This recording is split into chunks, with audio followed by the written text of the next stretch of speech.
Good morning, Lego fans. Welcome to another episode of Knockoff Blocks. Although technically calling this next brand a knockoff or a block is a bit misleading because they're neither. In fact, they're their own unique brand of children's toys that came out in the 1970s, and ever since its inception has kind of been, unfortunately, in the shadow of Lego. Every time they release a series, Lego almost seems to follow suit, or kind of vice versa. It's hard to tell who came out with these sets first. But, you know, when they had a space set, Lego had a space set. When Lego had a pirate set, they had a pirate set. And it kind of goes on and on and on about that. Of course, I'm talking about Playmobil. I have a soft spot in my heart for these guys. They were my very first figures that I've ever received. And boy, were they fun. I had a big old pirate ship full of these guys. And just had a merry old pirate time. So it got me to thinking, you know, I should probably include them in my little escapades of showing off third-party figures and whatnot, because they're really, you know, they're really fun in their own right. And its base form, you have the Klicky figure here, which was composed from a child's drawing. You can see it's much larger than the traditional minifigure, and that's a good thing. That, and combined with the fact that it doesn't come apart as easily as the minifigure, it's a great child's toy.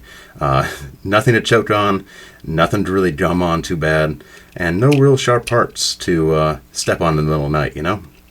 So those are all pluses in Playmobil's, you know, category. But, you know, that said, I don't really know that much about Playmobil. Do you? Well, a little bit of history lesson here really quick before I get into a review or something. But yeah, so Playmobil was introduced in 1974 in Sinnendorf, Germany by Geobra, a company that had existed since 1876. The company that became Geobra in 1876 was a producer of fine engravings and ornaments for caskets. Yeah, I'm sure that lasted quite a while. By the 1920s, they reduced their stock to metal toys and things like that. I don't really have much examples of this, but, you know, think of cast iron toys and just let your imagination run wild. It was Germany in the 1920s. Go, you know, what do you expect? Anyway, by the 1960s, they moved on to plastics. They had a lot of, like, you know, frisbees and hula hoops and things like that, stuff that required a lot of plastic. And by the 1970s, they decided that something had to be done, and so they started to look for alternative toys. And they came across Hans Beck, who was an inventor, a kind of a airplane hobbyist, and he was also a cabinet maker. That's kind of a side note. Anyway, it took him about 3 years to make the Klicky figure you see here, and that was a good thing, because by 1973 there was a oil crisis and plastics went up like crazy. The price of plastics went up, and producing these guys became much more feasible than producing like a big old frisbee or hula hoop or something like that. So that's a good thing. That's a good thing for old Hans Beck there, the father of Playmobil. So where does this guy fit into the whole history of Lego? Well, at the same time of the Klicky figure, I knocked my lamp there. Around the same time as the Klicky figure, we had the Lego family figures, and of course other figures kind of in the same line. They were brick built, and they had a couple of different fittings on it. But basically it's just a head, and yeah, not that much creativity. Doesn't bend very well, and there's not much play value. In order to make this guy sit, you have to rebuild his legs. So that's where the Playmobil Klicky figure really took off, because, well, yeah, the Lego didn't really have a counterpart for quite some time. In 1975, they came up with this kind of basic little figure to go with their HO scale model sets. That didn't last too long, and they eventually came up with the minifigure we see today in 1979. So, yeah, the Lego minifigure definitely comes after the Playmobil Klicky figure. So, that's interesting. I did not know that before making this video. That changes my perceptions on everything, you know. But that said, you know, I have a lot of fun, or I've had a lot of fun recently buying a couple of Playmobil figures and things. And you know what? I really dig their kind of attuneness to historical aspects, things that Lego doesn't look into, warfare and more historical things. I think there was a Cleopatra one. There's a Roman family. They're into Romans nowadays, I guess. But That's a fun segue because that's actually my next figure that I want to review for you. But yeah, so I do like that aspect. Playmobil has a good historical side of things, and they still continue old themes up until today. They still have a pirate theme going on, whereas Lego discontinued theirs in, I think, 94, 95, I want to say. So that's a good thing. If you're into pirates and some of these other older themes like space, Playmobil still has space guys going on. That's cool. Of course, they're a little more modernized than the classic guys you may be thinking of, and I may be reviewing later. But yeah, it's all in good jest, all in good fun. I enjoy the fact that they decide to continue on themes instead of just scrapping it outright and moving on. Although there is a little stagnation, I cast that aside. I do enjoy it. So anyway, enough fluff. Let's just move on. So I should probably note that I'm a huge History Channel nerd, and as such, when I first saw this set for sale, I knew I had to buy it. Just because it brought back all kinds of nostalgic memories of staying up and watching these ancient battles being portrayed on computers. The good old times where they only had so much budget, and they had only like 20 actors for the close-up reenactments and whatnot, and they gave it their best. They tried to really ham it up, and I just loved that. That's good old classic 90s History Channel right there. Before they shifted off into the aliens and finding Bigfoot and whatever they're doing nowadays. But anyway, yeah. So anyway, I thought I'd share with you that little note before I get on with this, and why I kind of know some of these terms. So anyway, let's get on with it. Okay, so Playmobil set 6490 is actually a 3-person set, and each person has 3 independent little accessories to go with them, all historically accurate, and that's just why I really adore this entire set. I'll get to the other guys in just a minute, but first and foremost, you may be wondering why this guy's head crest is actually facing the wrong way. Well, actually, this is actually the correct way in which most Galea's helmets are portrayed historically. I don't know what started the old tradition of having it run along the crest of the head, but that's inaccurate. The whole idea is to kind of frighten the enemy by your just mere presence, and what's more frightening than this visage? But yeah, I love the helmet design. I love the kind of chrome plastic they have going on. I know it's not printed. Well, this is printed, but the fact that the plastic is actually a little chrome is just nice. It's a nice touch. Something that won't chip off over time and will withstand the test of time, surely. But yes, I love his little shoulder pads here and his little sandals. The other guys have better sandals, in my opinion, but that's all opinion.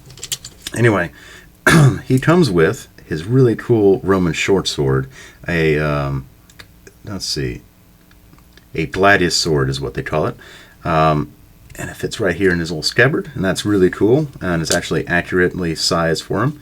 Next up is his spear, which is a pilum, and it's designed to impact the shields of the enemy and then break off, so that if they were to survive the initial attack, they wouldn't be able to retrieve it and then throw it back at them. Very clever. I really like the fact that it can fit in his hand here, and unbeknownst to me, they've since I guess 1989, they've since developed the ability to rotate the character's hands. So there's all these cool little poses you can have this guy in. Yeah, that's all well and good if you have a spear here, but nothing says Rome without its awesome square shield, a Suctum shield.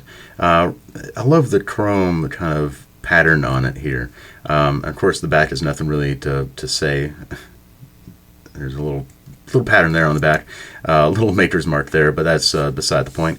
The full body shield is designed to cover his full body, and if there's enough of these soldiers historically, they would then stack them on each other's shoulders and kind of provide kind of a miniature moving tank with spears and all kinds of pointy objects. It's really cool. So let's just have this guy sit over to the side. Oop, if we can get this sword out, there we go. Sit over to the side. And next we have the Lion Tamer. He comes with this awesome banner. Same sort of deal, kind of chrome or kind of gold metallic plastic going on there. I love the banner too. Not really sure what it's supposed to be, but it looks Roman to me. Take that off. And we look at him. He's just the coolest. He comes with his little beard. And the same sort of helmet as the last guy, but this time he has his own decoration of his own kill, a freshly killed lion. And in fact, the commanders thought so much of it, they decided, just go with the whole theme and put that on your chest too, because you're the lion dude. Because nobody will mess with you. Nobody will mess with you. Oh, that guy's hand really is tight on that hand. Anyway, this guy, as well as the last guy, has a little loincloth. And I love these sandals he's got going on. Just the open-toed sandals and the bareback. It looks really Roman to me. I love the attention to detail, at least for that part. Also, I like the belt, how it's actually molded for a little belt loop instead of just a straight loop of plastic. I don't know. I'm digging the detail of these modern Playmobil stuff. The one problem I have is the fact that this little loop here, which is supposed to hold on his little gladius sword, is pretty fragile and falls off quite often. But that's a little side note. I just love this little guy. he's so happy. And let's move on to the last dude, who is not so happy. Look at those eyebrows. He's angry. Rrr. And this kind of demonstrates what I mean about the shield, how the fact that they were able to put it here and then over their heads to kind of make an accurate defense. But anyway, putting that aside, this guy is just all built up for combat, and he's just ready to go. I love the chainmail pattern they got going on here. It's not exactly a repeating pattern. I mean, sure, it's a repeating pattern, but each line isn't its own individual one. You see there's two side by side. And I feel if they had the whole body that looked like that, it would look more like a wool pattern. And so I'm glad they kind of overlapped it on a few spots. That's really cool.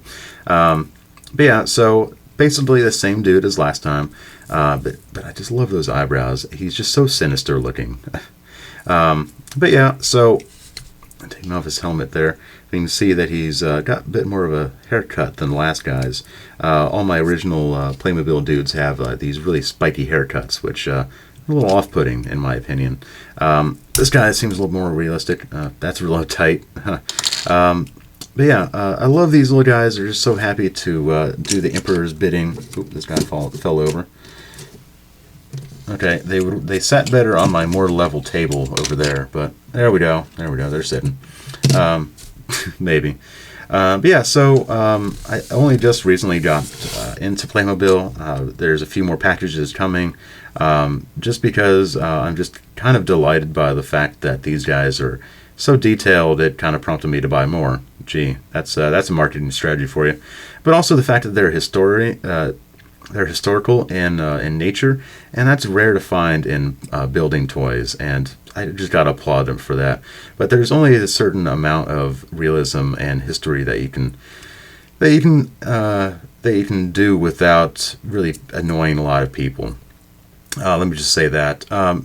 Insofar as skin tones are concerned. But yeah, so if you'd like to see more maybe historical, maybe other Playmobil stuff, as well as other brick stuff, I do Lego stuff mostly, but I've been diving off into the weird world of Playmobil. Hopefully not too long, because it's not really fitting into the name. Brick Hall, Playmobil, not really. Anyway, stay tuned. I'll be doing a few more of these things, if you guys like this sort of format. And surely if they have more of these guys, I'll be buying them anyway. Just because, History Channel, I might be able to make a whole little legion of guys to fight. Wouldn't that be cool? Yeah, that would be. All right, anyway, until next time, bye.